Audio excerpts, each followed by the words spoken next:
لاسونه دې راکړي په لاسونو کې لالیا ګرځم د خیال په اسمانونو کې لالیا مننه لاسونه دې راکړي په لاسونو کې لالیا ګرځم د خیال په اسمانونو کې لالیا او له خنیت د جار شم دومره مرا نږدې کېږه دا خلک ډېر مرداره دي په زړونو کې لالیا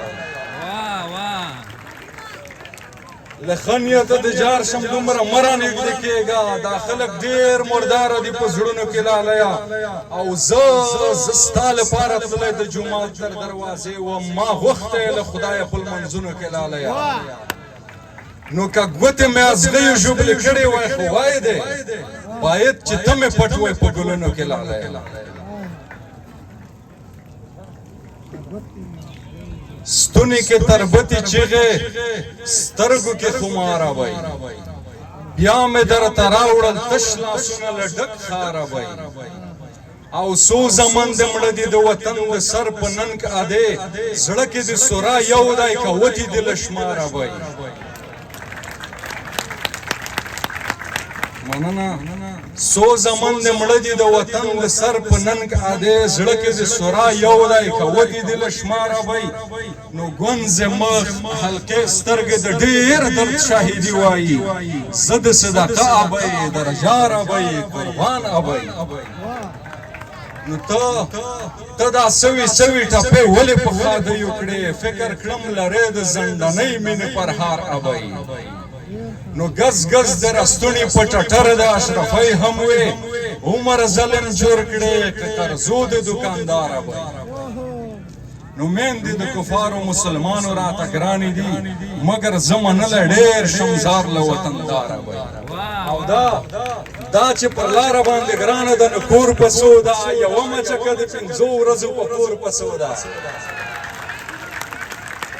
نو که زوړ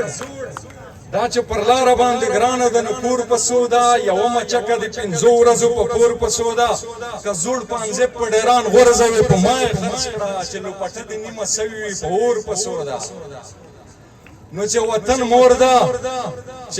مور ده او پلورونکي په ډاګه فروشي نو سوداګر دې ورته وایي چې مور په څو ده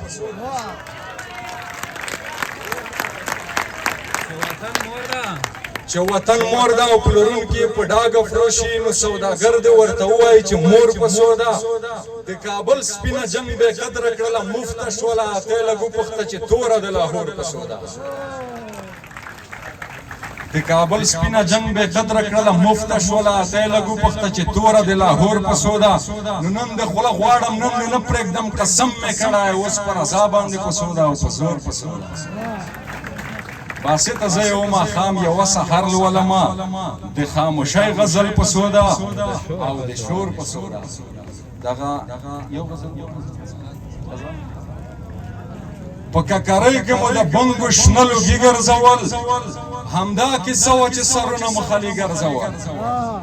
نو یو هزارو ماسټرۍ وکړه ځان یې جوړ کړو خو یو پښتون و چې تمام عمر یې سپي ګرځول یو هزارو ماسټرۍ وکړه ځان یې جوړ کړو خو یو پښتون و چې تمام عمر یې سپي ګرځول په پیریاني خوی دې تر دې حده مین ومه چې ما به له ځان سره په جیب کې کشمالي ګرځول او شیشه د او د تورې بنګې د لالي عکسونه ما به دا درې شیان له ځان سره حتمي ګرځول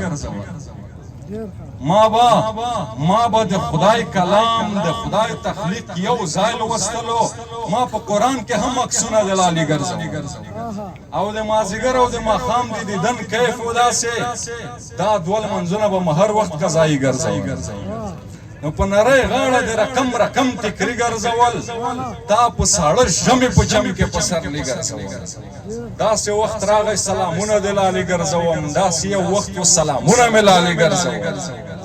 نو د زمانې خولې ته به خامخا لوېدې درمانه تا چې په سکرین باندې عکسونه د لالي ګرځوي ډېره مننه